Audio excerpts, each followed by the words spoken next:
The girl they threw away, Emily Grace's untold beginning.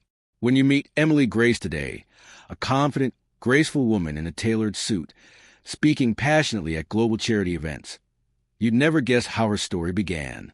You'd never imagine that just over a decade ago, she was a scared little girl, clutching a worn-out teddy bear, standing in the rain outside a house that had once promised her a new beginning. But let's rewind to the very start. Emily was just 7 when the world, as she knew it, ended.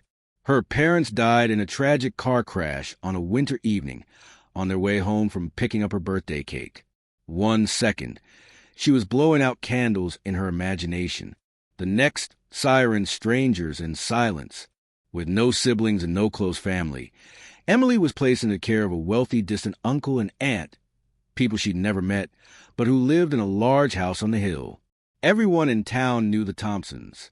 They drove luxury cars, donated to charity balls, and threw glamorous parties with ice sculptures and live string quartets. To outsiders, they were the perfect family. But to Emily, they were strangers in designer clothing and the coldest kind. She arrived at their house with one small suitcase and a stuffed rabbit named Benny, the only thing she saved from the wreckage. Mrs. Thompson gave her a tight-lipped smile, the kind that didn't reach her eyes. Her new bedroom wasn't in the main hallway like the other children's rooms. It was in the attic.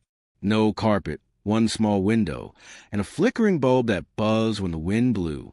At first, Emily tried to belong. She said, "Thank you," every time she was handed food. She kept her space spotless. She offered to help with chores. But slowly, she began to understand she wasn't family. She wasn't even welcome. She was just a responsibility, a checkbox, a charity case that allowed the Thompsons to maintain their image. At school, their biological daughter, Madison, ignored her. At home, Emily was left out of family dinners and outings. She wasn't allowed to sit on the white sofa. She couldn't touch the piano. She couldn't speak unless spoken to. Then came the whispers. "She's not one of us." Such a burden. So quiet, so strange. She should be grateful we even took her in. Emily heard it all. She was young, but not stupid. She began to shrink. Her voice, once bright and curious, dulled. She learned to tiptoe, to apologize for existing. Nights were the worst. She would hug Benny, stare out the window, and pretend her parents were still out there, somewhere, waiting to come back. Then one morning, everything changed. It was the first day of summer. Emily came downstairs to the kitchen and found a packed suitcase by the door. Mr. Thompson was on the phone. Mrs. Thompson didn't look up from her coffee. "Get your things," she said flatly. "You're going somewhere else." No explanation. No goodbye. No warning. Emily was driven 2 hours away to a state-run orphanage. The social worker handed her a form to fill out. Her hands trembled so badly, she couldn't hold the pen straight. The last thing she saw before the car drove off was Benny, the rabbit, left behind on the back seat. She didn't even get to say goodbye to him. That night, in a bunk bed that creaked every time she moved, Emily cried until she couldn't anymore. Not the loud, dramatic cries of a child, but the quiet, choked sobs of someone who realized no one is coming to save you. And that's when something inside her shifted. At just 7 years old, lying on a scratchy pillow in a room full of strangers, Emily made a vow to herself. "One day, I will build a life that no one can take away from me again." That moment in the orphanage marked the beginning of a new Emily. Not overnight, not with ease, but with grit. In the years that followed, she would endure countless more heartbreaks, rejected adoption attempts, broken friendships, hunger, bullying. But each hardship added another layer to her armor. She read books like they were lifelines. She volunteered to help the younger kids, brushing their hair and telling them bedtime stories. She studied by flashlight under her covers. She worked summer jobs cleaning houses, bagging groceries. Anything to save money. And above all, she remembered. She remembered what it felt like to be thrown away, to be invisible in a mansion, to be called a burden in a family portrait. It became her fire, her quiet reason to rise. Years later, when Emily Grace would speak to crowds of thousands, people would always ask, "How did you do it? How did you go from abandoned child to the founder of a global charity? And she would smile, eyes steady, voice soft, and say, because I know what it's like to be forgotten, and I promised I'd never let another child feel that way again. But that's not the end of the story. It's just the beginning. From shadows to strength. Emily Grace's rise inside the orphanage walls. The orphanage wasn't warm. It wasn't cruel, but it wasn't kind either. It was just a place. A gray building with flickering hallway lights, hand-me-down clothes, and the faint smell of soup and bleach that never quite went away. For some kids, it was a temporary stop. For others, like Emily, it was the only home they had left. At first, Emily shrank into herself. She was quiet, almost invisible. She kept her head down, didn't speak much, didn't trust anyone. The rejection from her relatives had built a wall around her heart, one thick enough to survive the coldest looks and harshest words. But even walls crack. And for Emily, the cracks started with a book. She found it on a dusty shelf in the common room, a children's novel with a torn cover and pages that had been scribbled on by past readers. The story was about a girl who had no one, but found her voice by standing up for others. Emily read it in one night, then read it again the next night. It was the first time she felt something since she'd arrived. That book lit a small flame inside her, and from that moment, Emily started searching for more. Books, stories, anything to remind her that pain wasn't the end of the story. That maybe, just maybe, she could write a new chapter for herself too. Over time, the staff began to notice her, not because she was loud or disruptive. Emily was never that, but because she showed up, she helped the younger kids tie their shoes. She sat beside new arrivals during lunch when no one else would. She was the one who stayed back to clean up after craft time, sweeping glitter off the floor long after others had run to watch cartoons. She was only 8 years old, but already had the heart of someone twice her age. And one of the volunteers, a retired schoolteacher named Miss Carroll, saw something in her. "You have a light, Emily," she said one afternoon, kneeling beside her. "Even if the world tried to dim it, it's still there. Don't let anyone take it away." Emily didn't know how to respond, but she remembered those words. She carried them like armor. By the time she turned 10, Emily had become a quiet leader in the orphanage. She organized story nights for the younger kids. She started a kindness board on the wall where children could write down something nice someone did for them. She even convinced the orphanage to let her start a small vegetable garden in the back, just a few tomato plants and herbs, but to her, it was a symbol that something good could still grow, even from broken soil. School was another battlefield. She was an orphan girl, wore secondhand shoes, packed bland lunches in plastic bags, and didn't get picked for group projects unless a teacher forced it. But Emily studied hard. She stayed behind after class to ask questions, borrowed books in the library, and wrote essays that made her English teacher cry twice. By middle school, she was top of her class, not because she was the smartest, but because she worked the hardest. No one saw the late nights studying under a dim lamp, while 3 other kids snored in the same room. No one saw her hiding in the bathroom when she felt the sting of loneliness tighten her chest. No one saw her looking at family photos in classmates' lockers, whispering someday under her breath. But she saw herself, and she believed. At 12, Emily got her first job, unofficial of course. One of the local diners allowed her to wash dishes in exchange for a warm meal, and a little cash slipped into her pocket. It was under the table. Quiet, but it meant everything to her. She saved every cent. Not for toys, not for clothes, but for a future she hadn't built yet, but believed in. She kept a shoebox under her bed, labeled someday. Inside it, a photo of a college she read about in a magazine. A quote she copied from a book. "You are stronger than what tried to break you." And a hand-drawn picture of a house with kids playing outside, a dream of a place where no child would ever feel invisible. At 14, Emily wrote her first scholarship essay. The prompt was simple. What's one thing you'd change about the world? Her answer?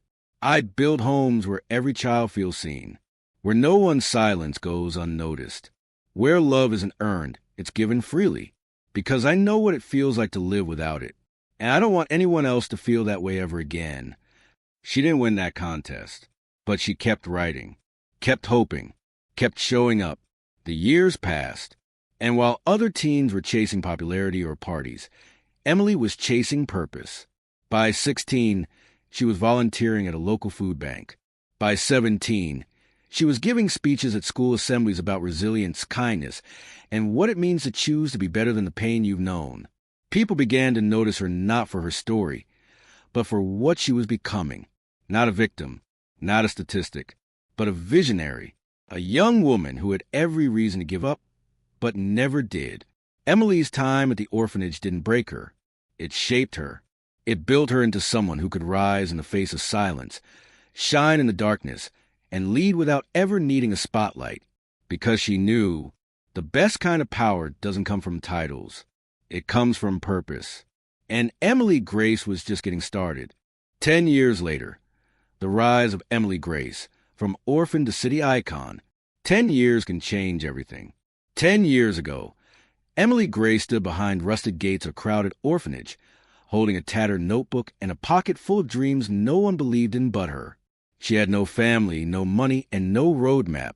But what she did have was fire, quiet fire, unshakable determination, the kind that only comes from knowing what it means to have nothing and still wake up every day choosing hope. Now, at 24, Emily stands before a crowd of over 3,000 people at the city's most prestigious gala. Camera lights flash. Reporters whisper her name. On stage, she accepts a Humanitarian of the Year award in a crisp navy suit, eyes gleaming, voice steady. And as she speaks, the room falls silent. I never imagined being here, she begins, because for most of my life, I didn't feel like I belonged anywhere. But the road to this moment, it didn't appear out of nowhere.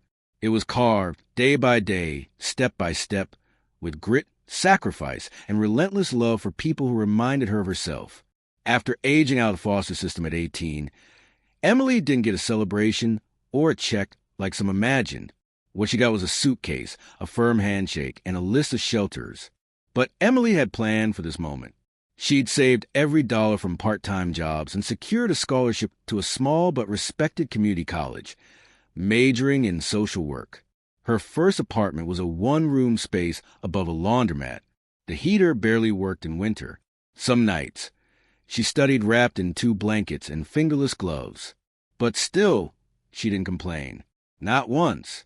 Because for the first time in her life, the key in the door was hers. She worked 2 jobs to pay for books, day shift at a diner, night shift as a desk clerk in a motel. In between, she studied, and every Saturday, without fail, she volunteered at the very orphanage she'd grown up in. Why go back? People asked. Because I know how it feels to be forgotten, she answered, and I refuse to forget those still in the dark. By 21, Emily had started a nonprofit, the Lighthouse Foundation, a community center offering mentorship, food, tutoring, and mental health support to children in the foster system. It began in a church basement with just 4 kids, a couple beanbags, and donated crayons. But word spread fast, because Emily didn't run it like a charity. She ran it like family. She remembered every kid's birthday. She taught them how to write resumes. She helped them apply for scholarships, sat beside them during panic attacks, and celebrated every small victory. First jobs, report cards, even just showing up. She wasn't their savior. She was their mirror. Proof that survival is possible and success isn't reserved for the lucky. The city began to notice. Donors came. Grants followed. The foundation grew from 1 basement to 3 buildings across the city. By 23, Emily was invited to speak at national conferences. By 24, she was sitting on panels beside CEOs and senators, her words sharper than any suit in the room. But through all the recognition, Emily stayed rooted. She still walked to work, still answered every handwritten letter from the kids, still sat on the floor with them after a bad day. Her office had no golden plaques, just drawings from children and sticky notes with quotes like, "You can be the one who breaks the cycle." The world tried to bury us. It didn't know we were seeds. People began calling her the voice of the forgotten. She hated titles, but she understood their weight. Because in a world obsessed with fame and followers, Emily stood out not because of how loud she was, but because of how deeply she listened. And soon, her story came full circle. One rainy morning, Emily received a call from a prestigious private high school. They wanted her to speak at an alumni event. She paused. That was Madison Thompson's school, her cousin, the same girl who used to ignore her at the dinner table, who once whispered, "You don't belong here." Emily accepted. She walked into the building in heels and calm grace. The same halls that once echoed with her shame now echoed with applause. Her speech was powerful, vulnerable, real. Afterwards, Madison approached her. She looked nervous. Her eyes flickered with something between guilt and disbelief. I didn't expect this," Madison said. "I heard about everything you've done. I just wanted to say, I'm sorry for how we treated you." Emily didn't flinch. She smiled softly. "I forgave you a long time ago," she said. "I just hope you're doing something good with what you've been given. No bitterness, just truth." And that was the difference. Emily didn't rise to revenge. She rose to redeem the narrative for herself and for every child who'd been labeled a burden. So here she is now, Emily Grace, 24, founder of one of the most impactful youth nonprofits in the country, mentored to hundreds, speaker, leader, warrior in heels. But ask her what she's most proud of, she'll say it's not the award, not the newspaper headlines, not even the millions raised. She'll say it's the moment a 10-year-old girl walked into the lighthouse, eyes down, heart guarded, and whispered, "Miss Emily, do you think I could be like you someday?" And Emily knelt down, looked her in the eyes, and said, "You don't have to be like me. You get to be you." And that's more than enough. Because in a world that once tried to erase her, Emily Grace became a story no one could ignore. And the best part? She's only just begun. The homecoming, when Emily Grace faced her past. It had been 14 years. 14 years since Emily Grace stood on the cold porch of her aunt's mansion, suitcase in hand, rain soaking her socks, listening to the words that would carve themselves into her soul. "You don't belong here, Emily. We can't take care of someone like you. You're not our responsibility." She was only 10. And yet, those words aged her instantly. Now, at 24, Emily pulled her car into the same driveway. But this time, she wasn't a child seeking shelter. She was a woman built from ashes, steel in her spine, purpose in her heart. And the house that once felt so towering, so unreachable, now looked small, almost fragile. The gate creaked open. The same white pillars flanked the entrance. The same trim hedges, the same polished doorbell. But Emily wasn't here for nostalgia. She was here for closure. She stepped out of her car in a tailored coat, heels clicking against the marble path. She wasn't here to impress anyone. She didn't need to. She was already everything they told her she'd never be. Inside the house, time had barely moved. Her Aunt Margaret opened the door with a stiff smile, as if unsure whether to offer tea or brace for an earthquake.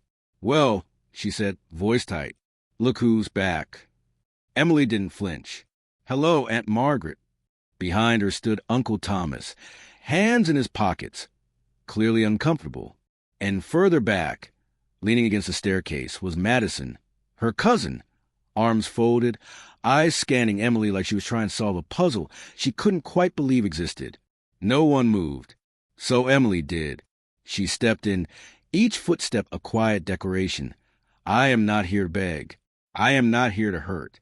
I am simply here." They sat in the living room. The same velvet chairs.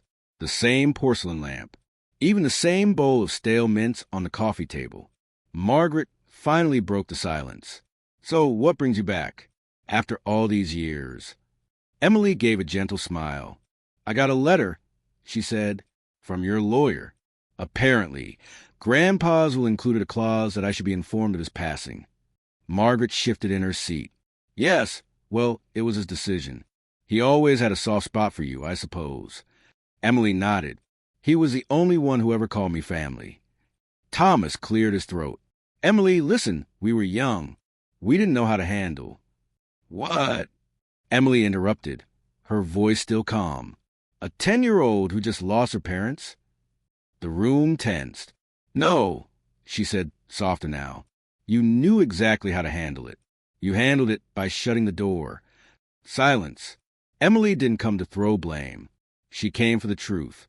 Because part of healing is not pretending the wound never existed. It's looking at the scar and saying, I lived. Madison was the first to speak again. I've seen the news, she said. You've done amazing things.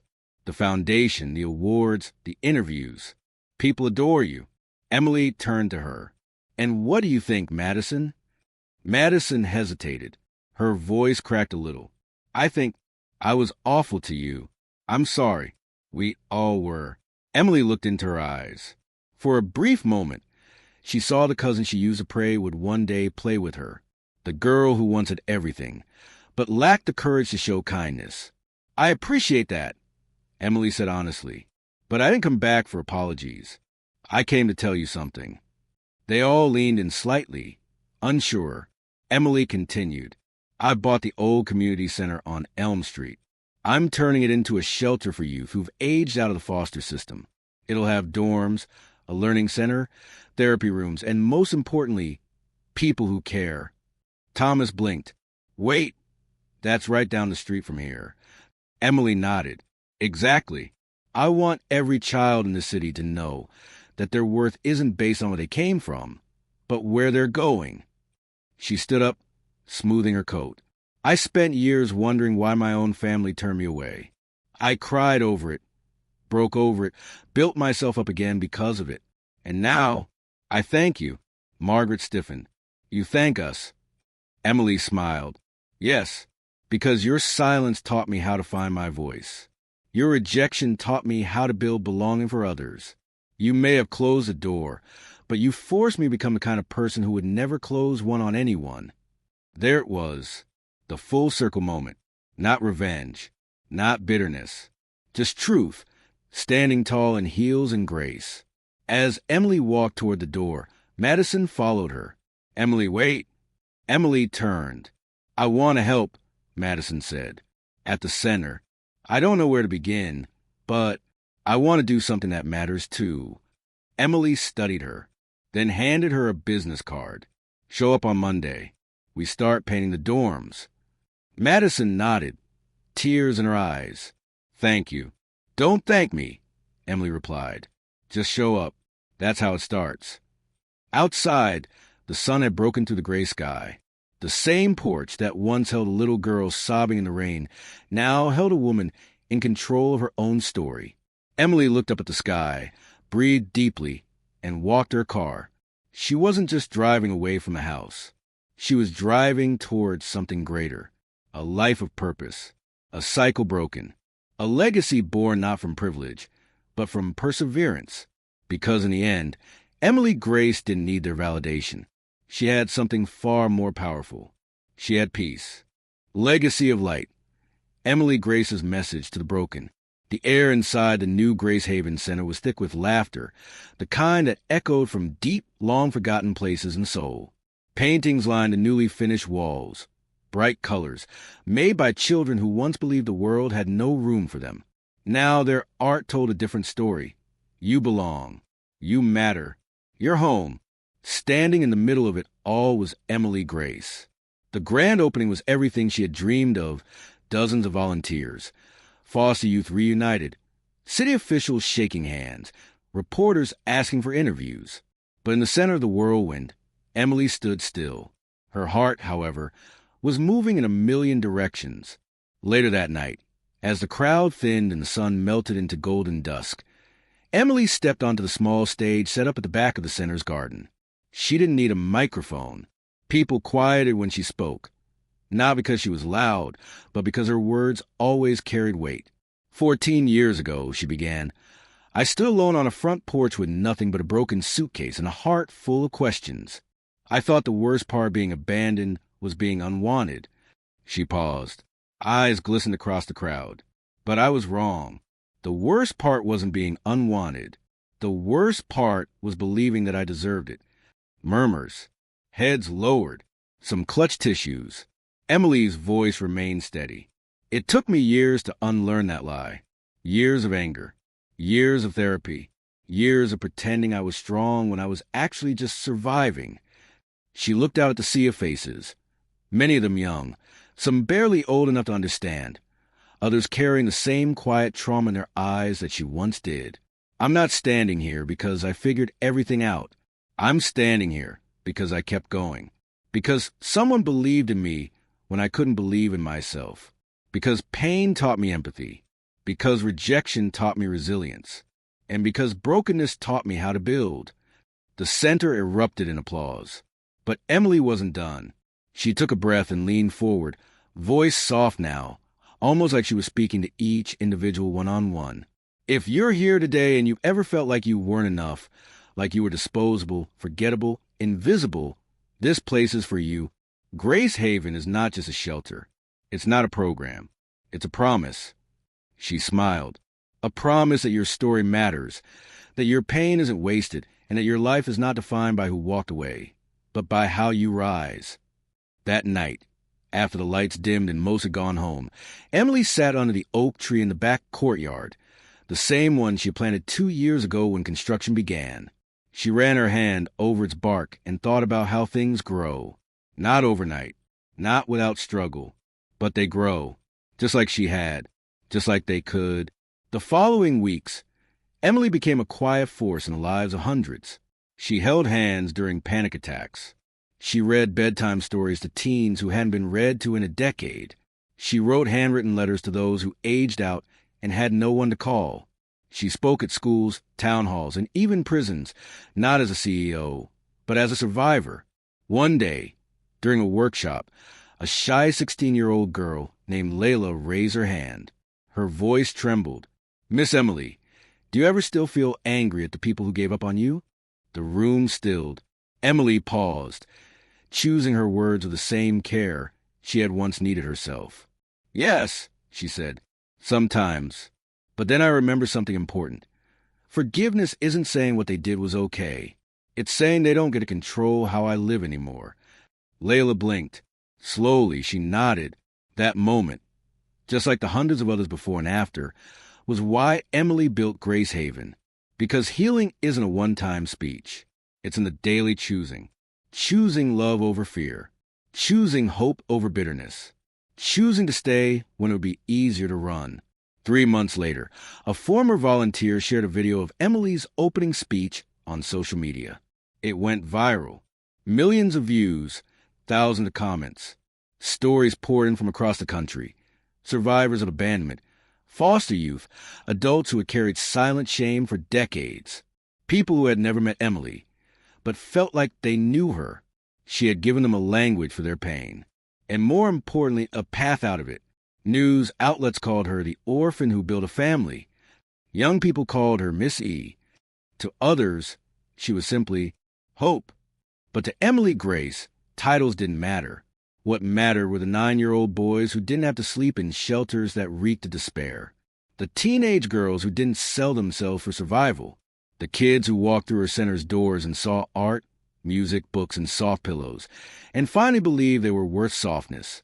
What mattered was Layla's graduation speech, where she said, "I used to think love was something you earned, but Emily taught me it's something you deserve just for being alive." What mattered were the quiet thank yous, the midnight phone calls, the "I stayed clean today" texts from teens who used to give up every morning.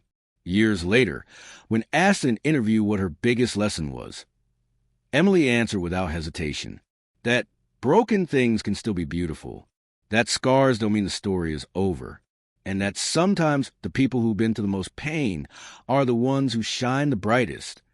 She smiled. And if you're listening to this, whether you're 12 or 42, I want you to know you are not your past. You are not your pain. You are possibility. Because Emily Grace wasn't just a girl who was abandoned. She was a woman who built a bridge for every soul still standing in the storm. And that's how you change the world. One heart at a time.